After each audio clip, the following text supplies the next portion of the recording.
Good afternoon, everybody. This is Eric Stites with Franchise Business Review, and I am so excited to have really a legend here in franchising with us today.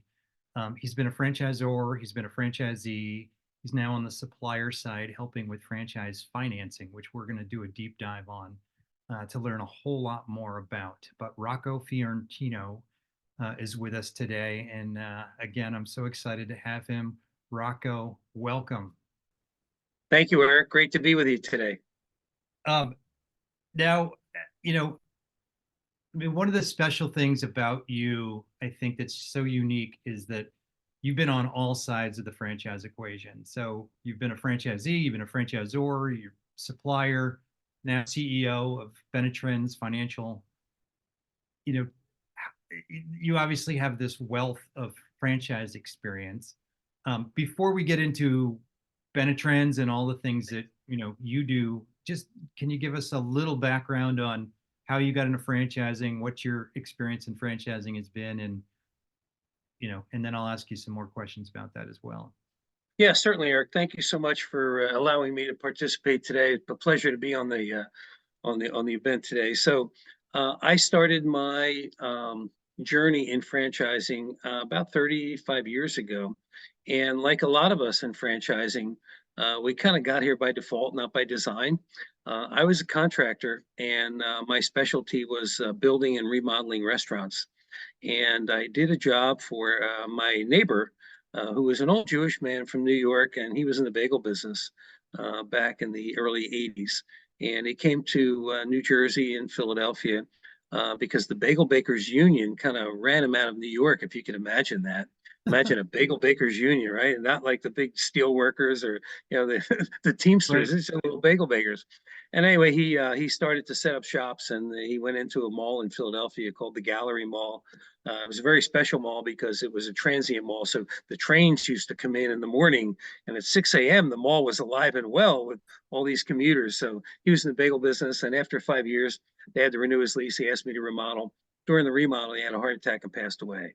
And his wife said to me, I Oh can't gosh. pay you, but I'm happy to give you the bagel shop. I'm like, oh my God, what do I do with a bagel shop?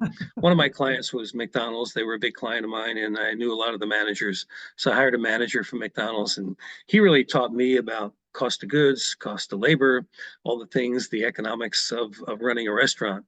And we built a bunch more. And then I acquired a few brands. I don't know if you remember, Eric, but there used to be a brand called uh, Skolnick's, and it was owned by R.J. Reynolds Company, a tobacco company. Right. So I acquired them, and then I also acquired Bagel Nosh out of Florida, another small bagel franchise back in the 80s and 90s. And then I sold to a public company. And so that was my franchisor experience, and it was fabulous.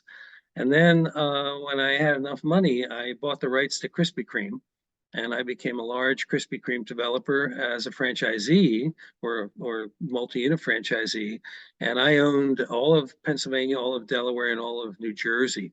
So that was a really fun ride. That's And then I insane. sold back to them. I sold back to Krispy Kreme in the mid 2000s, and then I started my journey on the supplier side. So I've been so fortunate because I was a franchisee, a franchisor, and certainly now a supplier. And it's probably my favorite role to be a supplier because I get our clients, I get the franchisor and what their goal is, I get the franchisee and what their goal is, and I get to help them achieve their goals. So it's been a hell of a ride. I love everything I do. I love the people I do it with. So I am what you would call blessed. I love your story. I love that. So, there's two questions I get asked all the time. Probably the two most popular questions that I think anybody in franchising gets asked. And number one is how much money can I make in franchising, which is a really hard question to answer. But number two is what's it cost? And so, when we look at franchising, I mean, obviously, lots of companies offer or make it very clear what their investment is. But I don't know that candidates really understand that as far as, and the analogy I use all the time is it's similar to buying a home. Like it might be a $500,000 business, but you don't necessarily need to have $500,000 in cash to get in. So tell us a little bit about like, Benetrends and the types of kind of financing that you have available to candidates, and just help people understand like, what are those kind of common amounts that you need to have available. Obviously, it varies depending on the investment level, but how much money do you need to kind of get into franchising? Yeah, and you teed that up so well. I get asked the same questions. How much does it cost to get a franchise? Well, if you're talking about the franchise fee, that could be $40,000 to $50,000. But Right. then you've got to build out your retail store or open your territory if you're doing service work. So it's not just the franchise fee; it's what it takes to get to opening day in your territory or your retail environment. And then in our business, we always like to prepare our borrower, our client, for working capital. Every franchise, every brand requires a certain amount of working capital. That working capital is above and beyond the franchise fee, above and beyond what it costs to build out the restaurant or build out the doggy spa. And the working capital is what you use to hire your employees, train your employees, pay your utility deposits, get you off the ground, get you to the grand opening, get you to that big ribbon where you cut it the day you open the store. That's when everything starts to happen. So we always try to make sure that we understand the type of business that the client is working with and what it's going to cost to ramp up. So, for example, if you opened a restaurant, day one, you would be collecting cash and credit cards. So you really wouldn't have any receivables to speak of. But if you were in the healthcare business and you were providing healthcare to people that was probably going to be paid through insurance companies, you'd probably be 6 to 9 months before you started to cycle and get that cash in the door or get payments in the door. So you've got some receivables. What are the receivables? I asked the franchisors, what is your ramp up time to break even? What is your ramp up time to profitability? That's important for us because if I'm doing a $300,000 loan for a client, I'd like to know they need also $50,000 in working capital so I can do a $350,000 loan. Now, if you don't ever take it and you don't need it, you don't pay for it. But that's so Right. much better than doing a $300,000 loan and them coming back to me a month later and saying, "Oh my God, I didn't realize. No one told me. I need an extra 50 grand for my receivables." It's hard to go back to the bank at that point. So I feel the pain of that, and we try to avoid that at all costs by understanding the brand, understanding the ramp up time, understanding what it takes, how much cash you're going to burn before you become break even or positive cash flow. So great question, and I think it's somewhat of a myth in franchising that we try to break that myth and understand it early on. Yeah, I think that yeah, I mean, you raise a great point as far as that cash flow piece goes, because again, I think a lot of franchise companies are pretty clear about, what the franchise fee is and some of the other investments, but it's not always clear.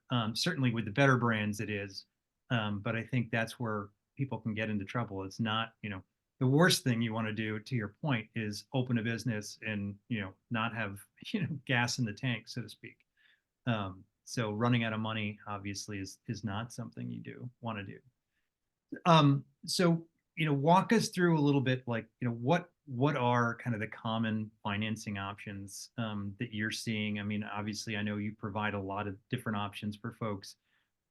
What are some of those popular options for people? Yeah, there's a lot of options out there for people that want to be in business for themselves, whether it's a franchise or just an independent small business.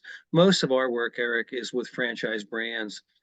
We are the architects of the Rainmaker. We fondly call it the Rainmaker, but the IRS calls it the rollover for business startup ROBS. So our founder, Len Fisher, he's been an ERISA attorney, a pension attorney for 50 years. And 43 years ago, he created the ROBS, the rollover for business startup. And simply what that means is any one of us that has a retirement plan with money in it, that retirement plan typically invest in publicly traded companies and they buy stock in Apple or Microsoft or whatever. Right. Well, we can allow you to use that money to invest in yourself and buy stock in a new C Corp. And the reason we use the C Corp simply is because C Corps have stock. LLCs do not have stock. They have member units. So you have to buy stock, but it doesn't have to be a publicly traded company. It could be the company that's going to run your franchise. So you could invest in yourself. That's been extremely popular. We've been doing it for 43 years. We now have a number of competitors that do it well as well. And it's a very popular way of funding a new franchise brand. Obviously, and then we have another product called the WRAP, which is the Rainmaker Advantage Plan, which has a little bit of a Roth component to it for some who have a little more money that's already post-tax, and they can have a little bit of a tax benefit. But in the last 10 years, we've been doing a lot of SBA lending. So SBA, Small Business Administration, is an arm of the government, and the government would like to lend money to people that want to go into business, especially small businesses. That's why they call it the Small Business Administration. And we work with a lot of lenders that are SBA preferred vendors. And the SBA allows you to borrow money. They want skin in the game. They want 10 or 20% of the total investment in cash from the borrower. But that's certainly another way. We have an express loan. That's a loan that's about $150,000 or lower. Make no mistake, a lot of lenders don't like to do small loans. There's not a lot of money in it. I mean, when you think about it, it takes the same amount of work to do a $500,000 loan as it does to do a $100,000 loan, but the margins are much better on the $500,000 loan. We recently, in the last couple of years, created a fleet program. As you well know, there's a lot of service brands in franchising now, right? Chuck in a truck, man in a van. So Right. you want to be in the gutter business or the painting business or whatever it is, Mr. Plumber, Mr. Electric. All you really need is a van. So the vans, whether they come from Ford or Chevy or Dodge Ram, whatever, Ford does not want to lease a van with all the equipment in it. They just want to lease their product. So a lot of these vans are specially equipped with a lot of different things. So a typical van could be 40 or 50 grand, but then you've got another $100,000 in specialty equipment, whether it's for restoration or for power washing or for whatever it is. So the fleet program is not an SBA loan, so you don't have to go through the SBA process, and it is more geared towards a fleet type of business. Then we have the no collateral loans. No collateral loans are not for people with bad credit scores and can't get loans anywhere. They're actually for people with good credit scores and assets, even though we don't take them. But therefore, we call it the Quick Start program. If someone wants to really get started quickly, instead of going through the SBA process, you can go through our Quick Start program. You will not have to put up any collateral, but you do need collateral to get approved for the loan, and you do need a decent credit score. The interest rate's about a point or a point and a quarter higher, but it's a much quicker process. So if you want to get in quicker and the point or point and a quarter is not going to make a difference to you, that's also another opportunity. Another opportunity is security-backed line of credit. Let's say that you've got $1 million in stocks and bonds. And in some cases, those stocks and bonds may have gone up or down. You don't want to sell those and get the cash, because if you sell them, you may not have gotten your investment back. So we can do a loan up to 80% of your portfolio value. So if you've got $1 million in the market, we probably can lend you up to $800,000. And the collateral is your stocks and bonds. So there's so many different products out there, but it really depends on the individual. Everyone is different, right? One size fits none, frankly. And I always try to kind of understand what makes you tick. You know, first of all, what assets do you have? What are you sensitive about? What's your plan? How long do you want to be in business? How soon do you want to get there? And what risk factors or what risk tolerance do you have? So it really takes a little bit of time to understand. Same thing with a mortgage, right? If you're buying a home, you want to know, A, what you can afford. You can't buy $1 million home if you can only get a $400,000 mortgage. That doesn't work. So Right. if you can't get funding or financing for that $1 million business, let's look at businesses that are a little less expensive or a little less investment up front. And then there's a process to go through that. So, you know, we've been around for 43 years. We love what we do, and I really love digging into the franchises. I personally kind of get involved with the CEOs and understand their business model, their unit economics, so we can really help them. And then I can work with our lenders and explain what they do, how they do it. A lot of lenders don't understand what businesses do. They look at the name and they think they know what they do, but they really don't. They're bankers. I can't expect them to be in the franchise space. So we try to explain the unit economics and the model and their targeted demographic, so they really kind of get it and they're willing to make opportunities for them and allocate or earmark dollars for that particular brand. Hope that Right. makes sense to you. Yeah, yeah. No, that's great. I mean, the whole idea of the rollover plan, tapping into your retirement benefits. I mean, I've always thought that that is a great opportunity for folks because so often, you do have some assets in there, but you obviously can't really touch them until you get to retirement age. With the exception of plans like these, I think it's unfortunate that whoever created this plan came up with the acronym ROBS because it's So you know that was an IRS acronym, right? IRS calls it ROBS because they're robbed of their taxes. When you think about when you put money, well, you've been working for a company for 10 years, you've been putting a certain amount of money every paycheck in your retirement plan, your employer matched it, which is fabulous. Now you've got $500,000 in there. And you've got a financial advisor who you probably never met because it's the company's financial advisor. It could be Vanguard, it could be Wells Fargo, it could be any one of them. right, And you get a quarterly or semi-annual statement.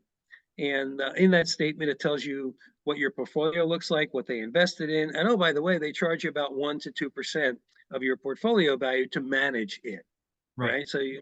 They don't manage it for free. So a lot of our clients say, well, gee, my wife said we should never touch our retirement money. I said, okay, she's probably right, but let's talk about that. What age would you like to retire, Eric? You'd say to me, I don't know, maybe 70 years old. What age do you expect to live to? Well, my dad's 92. I guess I'm going to live to at least 92. Well, Eric, you've got 22 years that you've figured out how to fund your lifestyle. Do you think what you have in your retirement plan today would be able to do that? More often than not, the answer is no. right, So although you have a retirement plan and it is very, very sensitive, you need to leverage that and make sure you can do the best you can to allow you to live the other 22 years. And frankly, I say to my clients, everything you have is retirement funds. The equity in your house is retirement funds.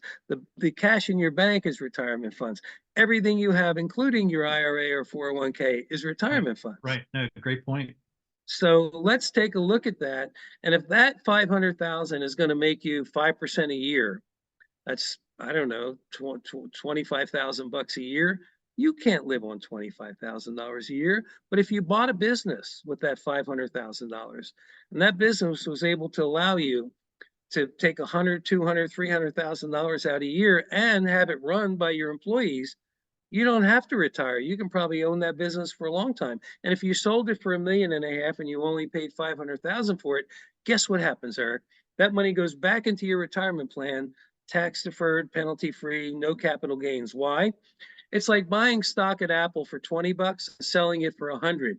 It goes right back into your plan. You don't pay the tax on the 80 until you take out a taxable event, which is what you would do after you retire. So Right, a lot of people don't understand that. And it really is such a great way to leverage what you've been able to do by saving some money and go into business for yourself, which so many people want to do, but never have the opportunity to. right, right. No, great points. So let me take a step back here, I guess, for a minute. And so, a candidate comes to you and maybe they don't have $500,000 in their 401k. But they want to get into franchising. They've got okay credit, maybe not great credit, but what options are available to someone like that? Maybe they've got some money in their 401k, but not really a lot to tap into. Are there, Yes. are there options for them?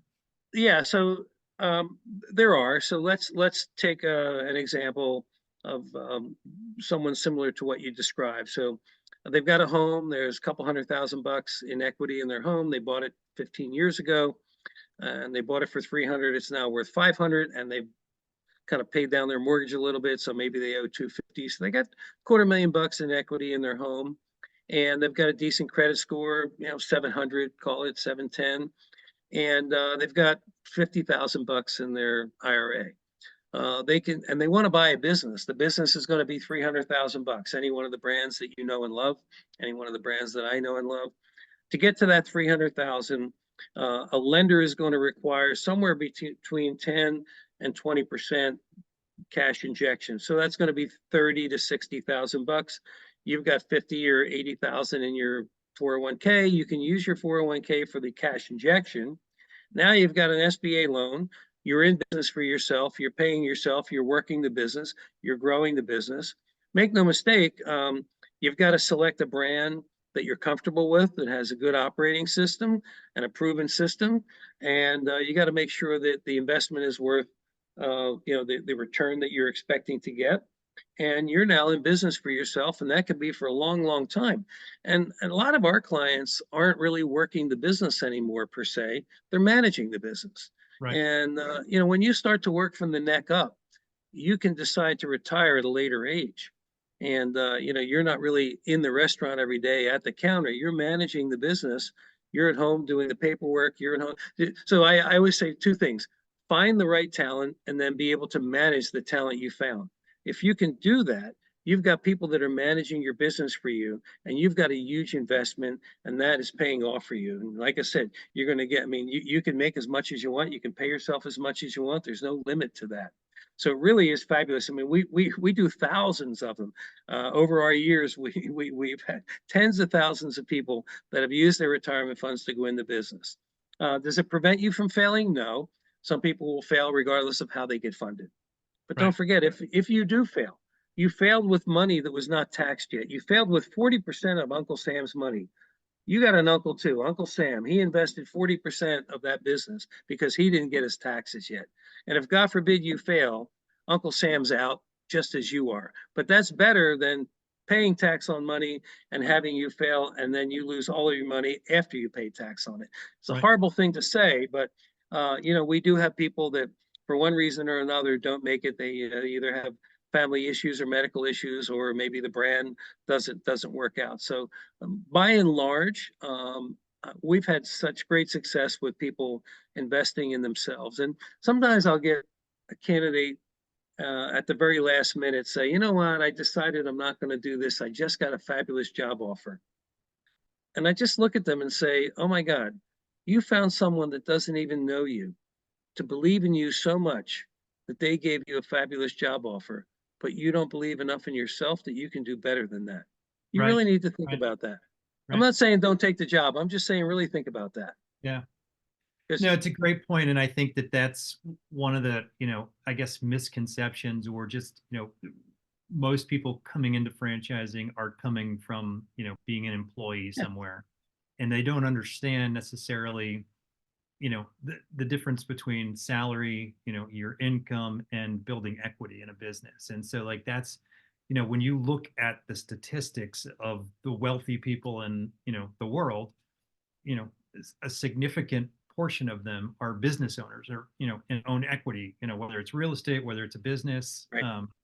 And so those are the questions that you should be asking is, if I invest in this business, what does that equity look like over time versus, gee, am I going to be able to, pay myself $150,000 next month? And granted, we all have to live today, and you need to, cover, your cash flow in the moment. But looking at kind of those long-term investment pieces, I think are critical. So, I always have so much fun talking to the clients, and I don't talk to enough of them. My team does, of course, but a lot of times I will get on the phone and just want to learn about what they want to do and why they want to do it. Asking those questions really kind of allows them to speak to themselves, but answering my questions that I'm asking them, say, why is it you want to go into business? Do you think you're right for this? Do you have the tenacity to do it? Do you have the commitment, the willpower? It's not for everyone. If it were for everyone, we'd have all business owners and no clients, right? So right, how does that happen? And are you willing to commit to doing this? Because you're on your own now, although you have a proven system, that's fabulous, but you've got to be one of the better ones. What makes a successful franchisee? I have kind of three rules, if you will, to be a successful franchisee. Rule number one, follow the system. You chose the system, you did your research, follow that system. Rule number two, do not quit at the 50-yard line. Rule number three, as I said earlier, do not go in undercapitalized. And when I mean undercapitalized, I mean make sure you have working capital to get you through. Don't skimp on your marketing. Don't hire 1.5 people when you need 3. And don't do that to yourself, because you're going to set yourself up for failure. Set yourself up for success. Understand what success looks like. Make the commitment for you and your family, and go at it, and you will be fabulous at it. I love it. I love it. Yeah, no, I mean, obviously we're very pro franchising or pro business ownership. So I couldn't agree with you more. So, Rocco, I don't want to take up your whole day. Obviously, anybody that's interested in finding out more about your services, I mean, it sounds like you would recommend, I don't know if the term pre-approval is the correct term, but it sounds like it makes sense for somebody to reach out to you or your team, learn about, what are their financing options before they maybe start exploring brands. Is that something that you recommend? Yeah, we always do. It's almost like, going to a mortgage company and working with the mortgage representative to say, what is it I could afford? My wife and I do want to move. We do want to be in a bigger home, and we'd like to know what we can afford financially that won't break our bank and make sure it's affordable for us to do. So that's a good process for us. You can reach me at rocco@benetrends.com, and I can make sure that you get in touch with any one of our representatives to really just understand where you are financially and time wise and what it is you want to do. Then you can start looking for your brands. A lot of times, the brand that you're looking at may send the client our way. And we can really take a hard look at it. I mean, we can't get people financed that have no assets and bank credit. Let's make no mistake about that. But a lot of good people are out there that have had a good job, managed their finances well, and now want to move to the next level and be an entrepreneur. That is a perfect time for us. You've been in franchising a long time. There's a lot of people that love to do it. We see a lot of entrepreneurs very, very successfully, but we want to make sure, like anything else, we set it up the right way. So please allow us to kind of dig in a little bit, understand what's best for you, share the information with you, and make the best decisions. I'd love to see more entrepreneurs. I live every day for more entrepreneurs. I really do. Yeah, yeah, no, I agree, and hopefully it's a continuing and growing trend. So, Rocco, appreciate all the advice and tips. Obviously, anybody that wants more information can find information about Benetrends on our site at franchisebusinessreview.com. Also visit benetrends.com, Benetrends Financial at benetrends.com, and reach out to Rocco directly, or I know you've got many team members to help you as well. So And I appreciate want the info. I want to thank your organization for all you do for us and for all you do for franchising. I know your site is visited a lot by a lot of different entrepreneurs or wantrepreneurs that really want to be an entrepreneur. So certainly look into it, do your research, ask a lot of questions. It's okay to ask questions. It's okay to learn. All of us are so much smarter than one of us. So ask a lot of questions and be aware and do the best you can. We'd love to help as many people as we can. And Eric, I love you and your team, and I appreciate all you do for franchising. Oh, thank you. Right back at you. So, thanks a lot, Rocco, and have a great day.